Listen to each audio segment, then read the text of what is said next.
আজকের ব্লগটা শুরু করছি আমাদের একটা খুবই প্রিয় জায়গা থেকে। অনেক কিছু ভাবনা চিন্তা করে যা বুঝলাম, শরীর মন দুটোই যদি ভালো রাখতে হয় তাহলে ইনভেস্ট করতে হবে নিজের উপর, সময় দিতে হবে নিজেকে। A holistic approach to physical, mental, emotional and spiritual well-being. তাই আজকে আমরা সবকটা বন্ধু মিলেই ফিরে এলাম যেখান থেকে আমরা শুরু করেছিলাম মিস্টিক যোগা। এখানে দারচিনি হয়েছে, কিন্তু দারচিনি গাছ সব আছে, এখান থেকে তোকে তুলবে আর বানাবে। হ্যালো বন্ধুরা, কেমন আছো তোমরা? আশা করছি তোমরা সকলে খুব খুব খুব ভালো আছো। মিস্টিক যোগা নিয়ে বলতে হলে আমাকে 15 বছর পিছিয়ে যেতে হবে। সবে মিস্টিক খুলেছিল তখন সল্টলেকে। তখন কেউ কাউকেই চিনি না, প্রত্যেকেই অজানা। সল্টলেকে তার আগেও কয়েকটা যোগা সেন্টার্স ছিল, বাট মিস্টিক ওয়াজ ডিফারেন্ট।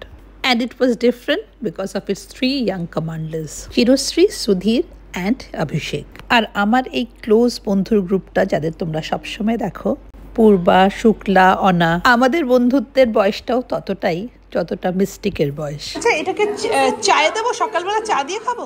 চায়ের মধ্যে দেবো? চা মানে না, হ্যাঁ, ক্রাশ করে ইয়ে লিকারে তখন দিয়ে দেবো। ওকে, এটাকে দারচিনি? ও, মিস্টিক যোগাতে আমরা অনেক বছর যোগা করেছি, তারপর একটা লম্বা ব্রেকও হয়ে গেছে। তবে মিস্টিক স্টুডিওর সঙ্গে কিন্তু আমাদের ব্রেকআপ হয়নি।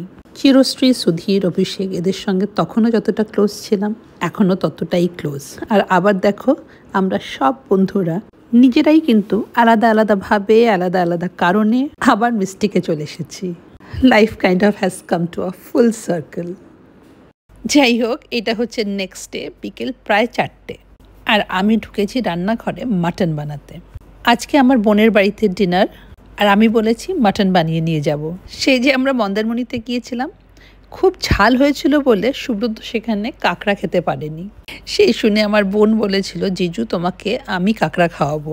আরে সুব্রতকে দেখো, কষা মাংস খেতে প্লেট নিয়ে ঢুকে পড়েছে রান্নাঘরে। কিছু থাকবে তো?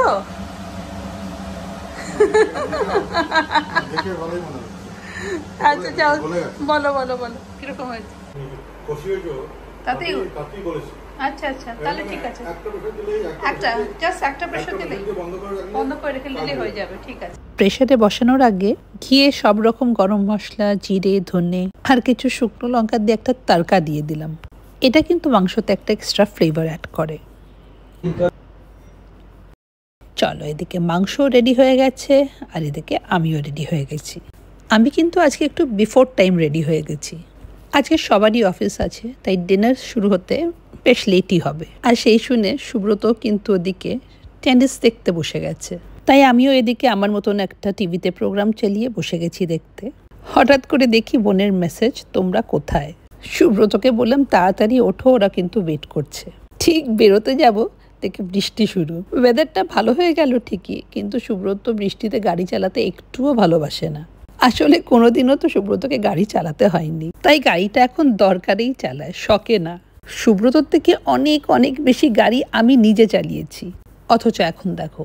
তবে যেহেতু যোগা জয়েন করেছি, আমিও ঠিক করেছি গাড়ি চালানো আবার শুরু করব। রোজ রোজ কেউ আমাকে ড্রপ করতে যাবে আবার আনতে যাবে, সেটা কি হয়? ইস, তবে ওয়েদারটা সত্যি খুব সুন্দর হয়ে গেছে।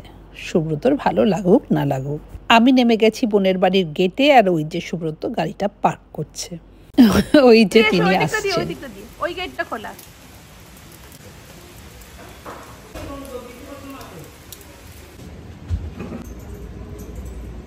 আমি আসছি।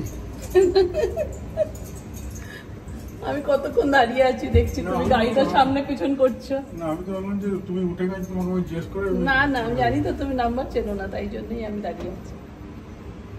এটা লাগিয়ে দিয়েছো?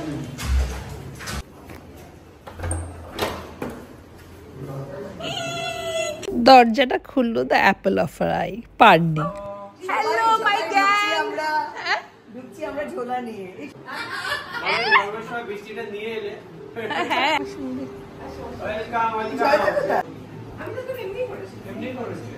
লাস্ট টাইম যখন আমরা সবাই দেখা করে ঠিক করছিলাম আমরা কে কি বানিয়ে আনবো, তখন কিন্তু পান্নি বলেছিল আমি কিন্তু তাহলে ম্যাঙ্গো শেক বানিয়ে আনবো।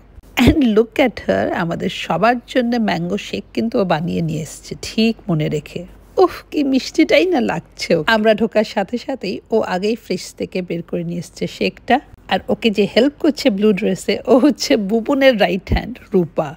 রূপা না থাকলে বুবুন চোখে অন্ধকার দেখে। আজকে দেখছি ব্লু ডমিনেট করছে, আর বুবনের এই ড্রেসের কম্বিনেশনটা আমার খুব পছন্দ হয়েছে। একটা bright yellow skirt and a blue shirt. আমি আবার জিজ্ঞেস করলাম শার্টটা কি একটু অ্যাসিমেট্রিক্যাল, একদিকটা লম্বা একদিকটা ছোট। বললো না না, আমি একদিকটা টাকিন করেছি, একদিকটা ছেড়ে দিয়েছি। This bag is খালি now. That bag was not having anything. অন্য ব্যাগটা দিয়ে দিয়েছি ওখানে।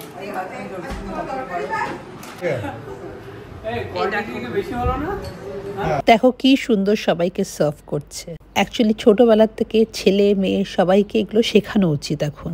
আমরা এসব ছোটবেলায় কিছু করিনি বলে পরবর্তীকালে কিন্তু খুব অসুবিধা হয়েছিল। আমার বাবা ছিল রেলওয়ে অফিসার, আর যারা রেলওয়েজ এর কালচারটা জানো, বাড়িতে অনেক লোক থাকে, বাংলো পিয়ন, ড্রাইভার, গার্ডেনার, অনেক লোক। তাই না তো আমার মাকে কোনোদিন কিছু করতে হয়েছে না আমাদের। বাট লেটার ইন লাইফ আমাদের কিন্তু খুব অসুবিধা হয়েছে। আমার দিদি অবশ্য অতটা কিছু বোঝেনি, বিকজ আমার দিদি was again married to a railway officer. যাই হোক, ব্যাক টু আওয়ার পার্টি। আমরা ম্যাঙ্গো শেক, আমরা নাকি মদ্য মাতাল।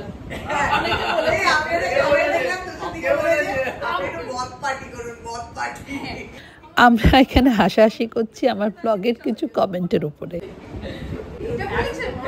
আমাদের মদ্য মাতাল বলেছে। না, মদ্য মাতাল বলেনি, বলেছে আপনি এই তুই জানিস না, বলেছে মদ্য মাতাল বলেছে আপনি একটু মদ পার্টি করুন, মদ পার্টি। আপনার মন খারাপ ভালো হয়ে যাবে।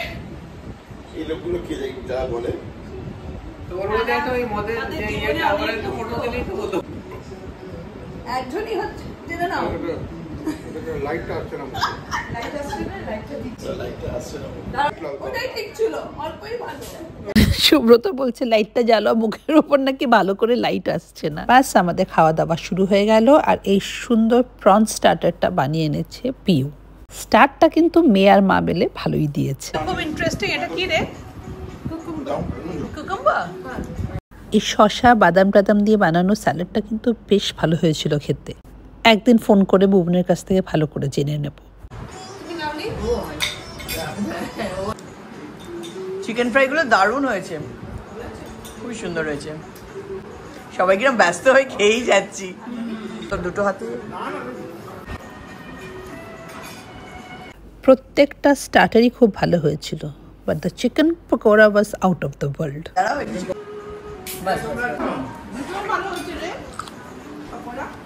আমি শুধু দেখছি সুব্রত কেমন ঝাল চাটনিটা নিচ্ছে। বাড়িতে একটু ঝাল হলে কি ঝামেলাটাই না করে। হঠাৎ পিউ রানাকে বলল, রানা ক্যামেরা কিন্তু অন আছে, পেটটাকে কিন্তু টেনে বসো। অমনি সবাই পেটটা টেনে পারফেক্ট পশ্চারে বসে গেলাম। তোমার শার্টটা ফুলে আছে। তুমি তো আজকে রানার হাফ প্যান্টটা দেখলে কিছু বললে না? ভাবছি এটা আমি বোধহয় ক্যারি করতে পারবো না হাফ প্যান্টটা। স্টার্টার দেখেই বুঝে গেলাম হয়ে গেল আমার ডিনার। আর পানি আমাকে এখানে নিয়ে এসেছে লিয়াকে দেখাতে। লিয়া হচ্ছে বুবনের ফ্যামিলির আর একজন মেম্বার, পার্সিয়ান ক্যাট। অনেকক্ষণ পরে ফাইনালি লিয়া বেরিয়েছে, মনে হয় বেচারার খিদে পেয়েছে। লিয়াকে যে কি সুন্দর দেখতে। বাড়িতে কেউ এলেই কোথাও একটা কোনায় ঢুকে বসে যায়, এতক্ষণে মায়ের কাছে এসে শান্তি। খিদে পেয়েছে রে ওর, খিদে পেয়েছে না? দেখ দিদি কি বলছে না, দিদি কি বলছে, হ্যাঁ মেও মেও মেও মেও মেও। ওর গরম লাগছিল রে, ওর তো এসি না হলে হয় না। হ্যাঁ ওইখানে গেছে কেন, আর এই যে দেখো ডাইনিং টেবিল সাজানো হয়ে গেছে। পিছনের দিকে একটা ব্যালকনি ছিল, সেখানে ডাইনিং টেবিলটাকে রেখে কি সুন্দর সাজিয়েছে দেখো। বুবুদের বাড়ি নিউ টাউনের তৈরি হচ্ছে এখন। এটা রেন্টেড অ্যাপার্টমেন্ট, আর একটা রেন্টেড অ্যাপার্টমেন্টকেও কত সুন্দরভাবে সাজিয়ে রাখা যায়। ওদের যা জিনিসপত্র সেই হিসেবে কিন্তু এই অ্যাপার্টমেন্টটা একটু ছোটই হয়ে যায়। তাই এই ডাইনিং টেবিলটাকে একটা কাভার্ড ব্যালকনিতে গাছপালার মাঝখানে রাখার আইডিয়াটা কিন্তু unique. I love this corner. ভীষণ ভালো লাগে। তুমি কেউ ভাবতে পারবে এই কর্নারটা এরকম ভাবে সাজানোর কথা? বাড়িতে যে সব থেকে ছোট তাকে তাড়াতাড়ি করে খাইয়ে দেওয়া হচ্ছে, তাড়াতাড়ি করে খেয়ে ঘুমোতে হবে তো। আমাকে সুব্রতর সঙ্গে খেতে দেওয়া হলো না, বললো জিজু ঘুমিয়ে পড়ুক, তুমি আমাদের সঙ্গে যাবে, আমরা ড্রপ করে দেব। আর সুব্রতকে দেখো এখানে খাচ্ছে আর সবাই সুব্রতকে ঘিরে দাঁড়িয়ে আছে। সুব্রত বলল আগেকার দিনে বাড়ির জামাইদের এরকম ভাবেই খাওয়াতো। যাই বলো, ডাইনিং টেবিলে বসে আড্ডা দেওয়ার মজাটাই আলাদা। এখন তো একসাথে খেতে বসাই হয় না, ইনফ্যাক্ট ডাইনিং টেবিলেই বসা হয় না, যে যার নিজের রুমে টিভির সামনে থালা নিয়ে চলে যায়, হয় টিভি নয় ফোন বা ল্যাপটপ। আজকালকার ছেলেমেয়েরা তো কাজ করতে করতেই লাঞ্চ ডিনার সবকিছু সেরে ফেলে ল্যাপটপের সামনে বসে বসেই। তবে ডাইনিং টেবিলের আড্ডা মানেই প্লেটটা চাটতে চাটতে এমন হয়ে যাবে যেন মনে হবে পুরো ধোয়া, এঁঠো হাতটা শুকিয়ে খটখটে হয়ে যাবে, তাও ডাইনিং টেবিলের আড্ডা শেষ হয় না। এই যে দেখতেই পাচ্ছ সুব্রত নেই, তার মানে সুব্রত চলে গেছে এখন। এত রাতে আমাকে ছেড়ে যাওয়ার ইচ্ছে মোটেই ছিল না, আমারও একটু থাকার ইচ্ছে আছে দেখেই ছেড়ে গেল। আমরা সবাই সল্ট লেকে থাকি বলেই এই অ্যাডভান্টেজটা আছে। এত রাতে যখন কোনো ট্রাফিক নেই তখন একটা ব্লক থেকে আরেকটা ব্লকে যেতে জাস্ট 5 মিনিট লাগবে, 5 to 7 মিনিটস। তার মানে অলমোস্ট একটা পাড়ায় থাকার মতন। তোমরা অনেকেই আমাকে বলেছো you are very lucky that way, সত্যি তাই। চলো তাহলে আজকের ব্লগটা আমি এখানেই শেষ করলাম। তোমাদের সঙ্গে দেখা হবে আবার একটা নতুন ব্লগে। Till then bye bye and take care.